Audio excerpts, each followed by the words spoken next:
আমাদের চীনা হাঁসের বাচ্চাগুলোকে আমরা অনেকদিন পর আজকে তাদের আবারও সাঁতার শেখানোর জন্য সুইমিং পুলে দিয়েছিলাম। তাদের কর্মকাণ্ড দেখে আমরা শিহরিত হতভম্ব হয়ে গেছিলাম। তাদের কর্মকাণ্ড দেখে। আসসালামু আলাইকুম।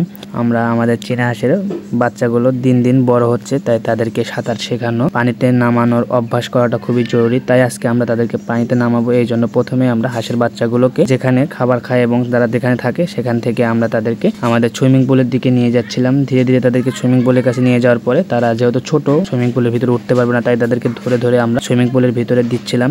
একটা একটা করে সুইমিং পুলে আমরা ধরে ধরে দিচ্ছিলাম, কিন্তু একটা সুইমিং পুলে দিচ্ছি আর একটা নেমে যাচ্ছে, একটা দেওয়ার পরে আর একটা নেমে যাচ্ছে। এরকম করতে করতে আমাদের কিছুটা অতিষ্ঠ করে তুলেছিল। আবার দুই একটা হাঁস অন্য সাইডে যে সেপারেশন করা মুরগির বাচ্চা আছে এটার সাথে ঝুলে যাচ্ছিল। লাফিয়ে লাফিয়ে তারা মুরগির মতো লাফালাফি করতেছিল। তারা শান্ত হয়ে কখনোই বসতেছিল না। তারা খুবই ভয় পাচ্ছিল এবং আতঙ্কর মধ্যে ছিল। তারা মনে করতেছিল তারা সেখানে হয়তো বা ডুবে যাবে, কিন্তু তারা বুঝতে পারে নাই যে তাদের জন্মই হয়েছে পানিতে থাকার জন্য। এক পর্যায়ে তারা যখন বুঝতে পারলো পানিতে তাদের ভালোর জন্য নামানো হয়েছে, তখন তার কিছুটা শান্ত হয়ে গেল এবং পানি যে তাদের আসল ঠিকানা তারা বুঝতে পারার পরে তারা খুবই শান্ত হয়ে গেল এবং তারা উপভোগ করতেছিল। দৃশ্যটা তখন খুব ভালো লাগতেছিল। কিছু সময় পর আমরা যখন বুঝতে পারলাম তাদের গোসল করা শেষ এবং সাঁতরানো তাদের শেষ, তাদের ডানাগুলো ভিজে গেছে, তারা এখন তলিয়ে যেতে পারে, ঠিক তার আগ মুহূর্তে আমরা তাদেরকে একে একে ধরে তাদেরকে আমরা উঠিয়ে দিচ্ছি। বেশি সময় রাখলে যদি তারা আবার পানিতে ডুবে যায় কিংবা তাদের আবার ঠান্ডাও লাগতে পারে, ঠান্ডা লাগার ভয়টাও আছে। আপনারা যারা হাঁসের বাচ্চা লালন পালন করেন তারা অবশ্যই প্রথম অবস্থায় তাদেরকে অল্প সময় করে পানিতে